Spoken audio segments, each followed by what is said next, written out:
ilaa iyo hadda 3 xubnood oo ka tirsan xafiiska midowga Yurub ee Soomaaliya ayaa lagu shaaciyay in laga helay faafitaanka caabuqa safmarka ee COVID-19. Safiirka midowga Yurub ee Soomaaliya Nicholas Barlin ayaa sheegay in 3 qof ee ka tirsan howlgalka xafiiska laga helay cudurkan kadib baaritaan lagu sameeyay.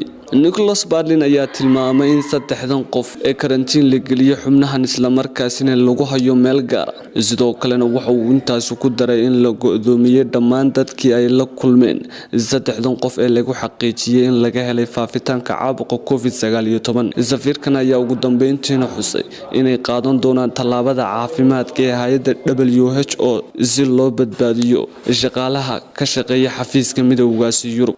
Fayraskan hadda si aad ah ugu sii Soomaaliya ayaa waxa dhawaan laga helay sarkaal ka tirsan ciidamada nabad ilaalinta midowgaasi Afrika ee magacooda loo soo gaabiyo AMISOM iyadoo sidoo kalena sarkaal kale looga shakisan yahay xanuunkan.